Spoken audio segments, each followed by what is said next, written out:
Hello everyone, my name is Ryan Fleck, and today I'm going to go over how StormTarget works.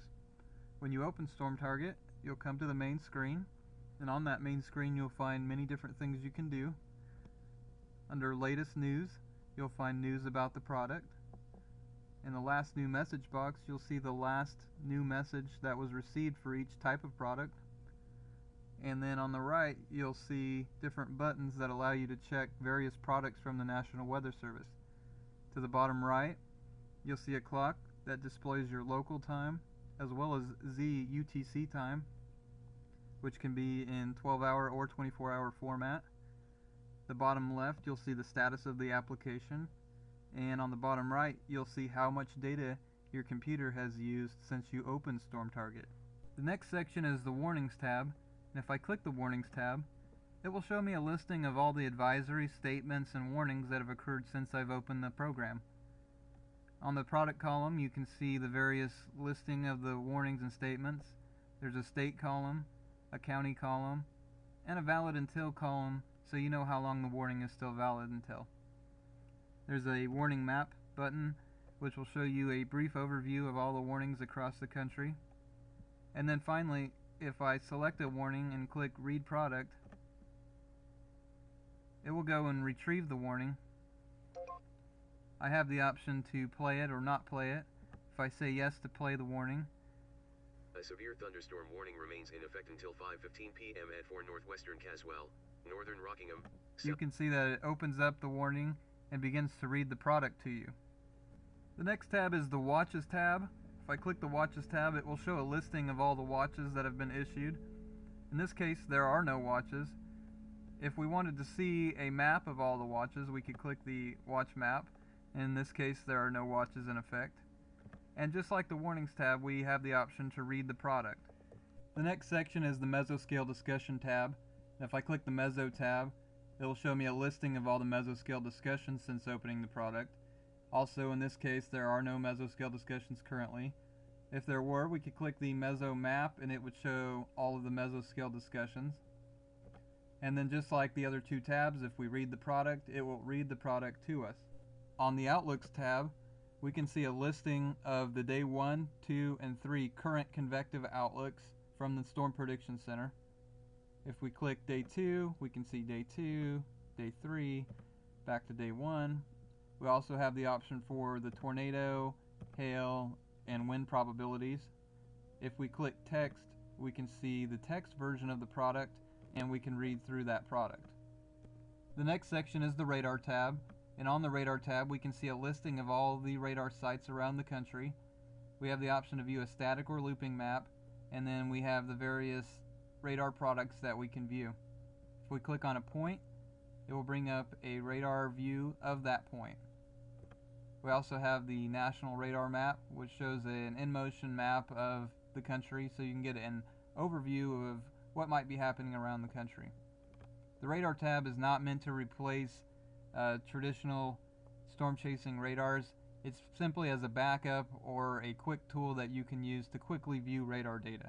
On the Satellite tab, we can see various sites around the country where we can get satellite information. We can again do static or looping, and then we have various products. If we click on a section, it'll bring up a satellite image view of that area. If I click on the App Start tab, this section is designed to save you time. When you get in the car, you normally have to open several different applications when you're on a storm chase. This is meant to save you time having to open each application. In here I have my radar program, I have various other programs I use when storm chasing, and when I click the Open Programs button, it will automatically open all 3 of these programs for me, saving me time of opening them.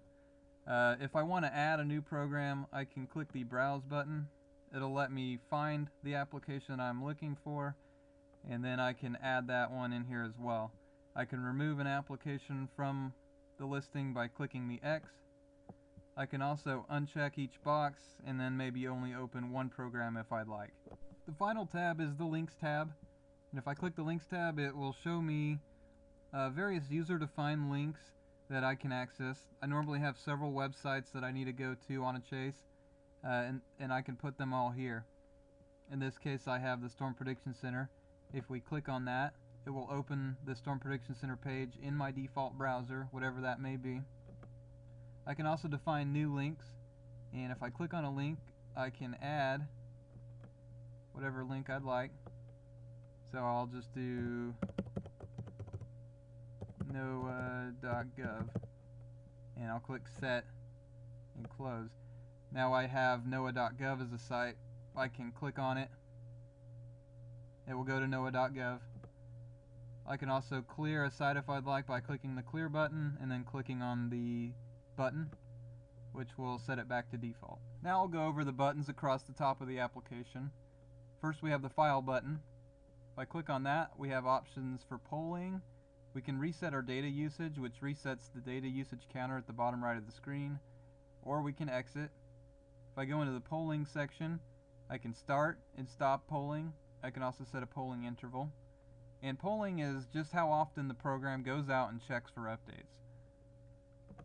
You might want to set the polling interval a little bit longer if you want to save data, or you can set it shorter if you want to get more up-to-date information. In the polling interval section, I can set that time. Right now I have it at 1 minute, and you might set something like 5 minutes if you want to save data. To exit, you do save and close, and now the program will check every 5 minutes for new warnings and other products from the National Weather Service. The next section is the log, and if I click the log, it will bring up the storm chasing log. In here I can enter information about all the storm chases that I go on, and there's various columns such as date, time, city, county. We can put in the event scale, whether our forecast verified, what our target location was, how far away from the target the actual event occurred, the number of miles driven. There's also expenses in here, notes, anything that you want to keep track of during your storm chase. You can delete, clear, update rows. You can hide columns if maybe there's a column that you don't care about. You can unhide the columns. And then you can also export the information to a CSV file. And this is helpful if you want to export into maybe Excel so you can get some pretty graphs and things like that. Once we have the information entered, we can just hit save and close, and that will close the log. The next page is the targets page. If we open this page, this section allows chasers to collaborate on a good target that day. By entering your target, you're allowed to see where others may target that day. In this way, you can help verify your idea on a good target. If we click place marker, we can place a marker on the map where we think we might set up that day. And if we hit submit, it will say the submission was successful, community chaser targets have been added, and you can see where others may be chasing. In this case, we just have one target, which is us. It's kind of a slow chase day, so no one else is out there. But if there were other targets, they would show up on the map here as well. We can click refresh to refresh the page. That will populate when new chasers add targets. We also can minimize, we can zoom in, we can clear the marker. If maybe we had a change of mind on where we thought we were going to go, we can clear it that way, and we can close the page. Next we have the options button, and in here we can control all the little things that make the program work, and I'll go over each section individually. First we have the general settings. In the general settings menu, first we have the driver mode option. If we click the driver mode option, that will make some of the buttons in the program bigger to make it easier to control from the driver's seat of your car, and we don't condone using the program while driving. If you do use this mode, please make sure you're pulled over safely and stopped before using it. We have the alert window position. It defaults to the bottom right of the screen. We can change that to the center of the screen. We have the zoom level for all maps in the program. It defaults to 7. We can change the map type from street map to county map. We also have the alert tone section. We can change the alert tone that plays when a warning is issued. We can also play that sound to preview it. And then we can clear the program cache, which clears out some of the warning settings and files. If you're having issues maybe with a warning, you can clear the cache there. Next we have the time options.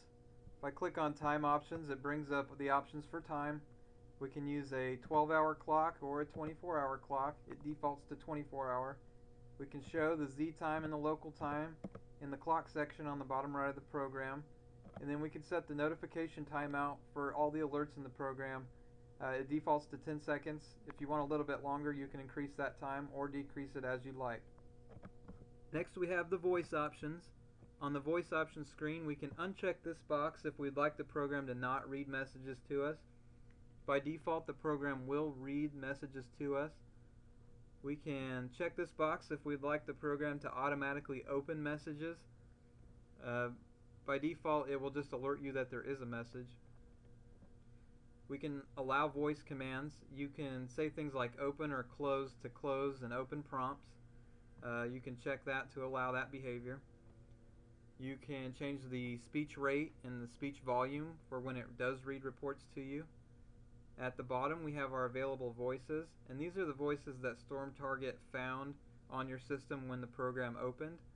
By default, Microsoft usually has one or two included with the system.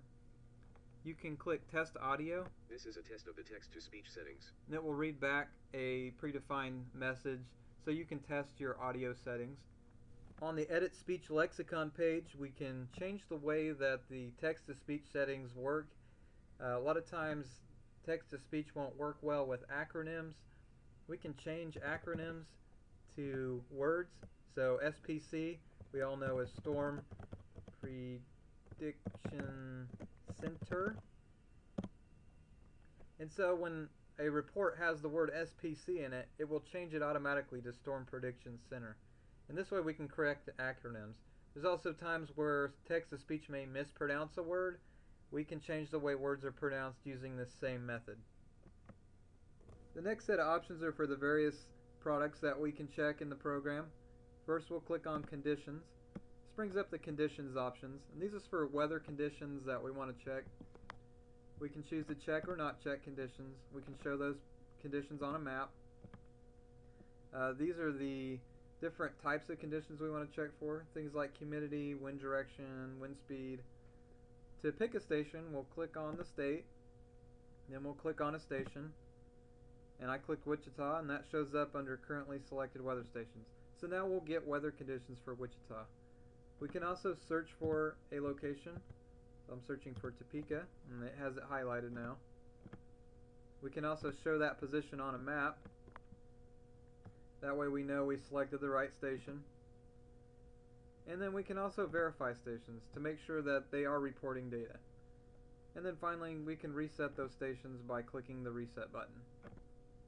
Next we have the condition rules button, and condition rules let us check for conditions at stations that we want to know about. So under the stations box we see the stations that we selected on the previous menu. If we select a station, we can show it on a map. But let's say we wanted to know when the temperature in Wichita is greater than 100 degrees. I can select Wichita, check temperature, put the greater than sign, and then type 100 and hit add. So this is going to tell us when the temperature in Wichita is greater than 100 degrees. So anytime that weather station reports back that the temperature is greater than 100, we'll be alerted to that. We can click the Show Current button, which will show the current conditions at that station. That helps us create the rule. And then we can also check whether we want to check condition rules or not. And then we can show the condition point on a map if we want to as well. Next we have the forecast discussion options. We have the ability to check forecast discussions or not. Then we can check which stations we'd like to get forecast discussions from by clicking on each station. Under currently selected weather forecast office, we can remove a station by double clicking on it, or we can click the reset button to reset all stations. Next we have hazardous weather outlooks, and just like the forecast discussions, we can choose to check or not check. We can pick a station, and we can also remove a station. Next we have the storm reports options. We can choose to check storm reports. We can show those reports on a map. We can check for tornado, hail, or wind reports. And then to select the areas that we want to get reports from, we'll click the state, And we can pick individual counties by clicking on the county, or we can simply add all if we want all the counties from the state. You can also search for a county. We can add multiple states if you'd like. Now we have Kansas and Kentucky. Maybe we want to just remove Kentucky. You'll select Kentucky and click Clear State. That will remove all the Kentucky listings. Or we can also click Reset to remove all of the current report set. Next we have the Storm Prediction Center products, and we only have a couple options here. We can turn on or off mesoscale discussions and convective outlooks. Next we have the warning options page. On the warning options we can choose to check for warnings. We can show warnings on a map. We can check for tornado warnings, severe thunderstorm warnings, flood warnings, other warnings, advisories, or statements. Right now I have everything checked. To check for warnings in a state, we can choose a state, and we can add all counties if we'd like. We can pick a county. We can search for a county. I'll just add all if we want to choose warnings from every county in that state. We can choose to clear an individual state, or we can also reset everything by clicking the reset button. Finally, we have the watch options. I can choose to check for watches. I can check for tornado watches or severe thunderstorm watches. And then we need to choose the state that we want to check watches in. To do that, I just pick a state. I can also double click on a state to remove it. And this way it'll check for watches in only that state. The next section is the help section. If we open the help section, there's a guide and an error log. If we open the guide, this is the main guide for the program. Has a section for each topic and can help you out if you have any trouble. The last section is the About button. If we click About and About again, it will show information about the program. We can also check for updates here. In this case, no updates are available. We can also click Register. This will bring up our key if we have one. We can also clear the key and enter a new one if we need to. If you bought the program, you can enter your key here and then click Submit, which will register the product. And then if you need to buy a key, you can click the Get Your Product Key button to buy a key. Now I'll kind of go over how StormTarget works. StormTarget will go out and check for things like warnings, watches, and mesoscale discussions automatically, and it will alert you if it finds anything new. We can also manually check for these. If I click Check Warnings, you can see an alert pops up. It found one. We can hit yes to play it or no to cancel. We can also hit no to all. And there's a countdown. If the countdown elapses, it will cycle to the next message, which it did. We can hit yes to play it. A severe thunderstorm warning remains in effect until... You can see it starts to read the message, and it will read through the whole message. On the right, there's a map that shows where the warning is. And we have the ability to rewind, fast forward, we can pause and play. And we can also zoom in or out on the map. You can see it'll go to the next message if we close it. I can hit no to all to cancel all of those. And it shows you that the data synced successfully at 6:11 p.m. It also shows that at 18:11, which is the same time, that the warnings were updated. So you can always know when the last time a warning was issued.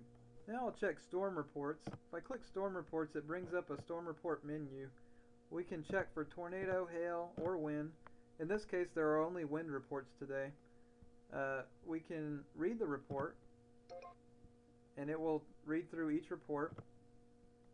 We can also click on the reports map to see where the reports were today. And I can check local storm reports if I'd like. And these are reports that don't go to the Storm Prediction Center, but maybe just the local office recorded them. So if I click on an office, I can see a listing of all the local storm reports, and I can go to the next one, and I can just click through each one and see all the local storm reports. And I can close that menu and close out of the storm reports. That was a brief overview of StormTarget. If you still have questions, I'd encourage you to use the help guide or to email us at support@ksstormchase.com. Thanks again for watching.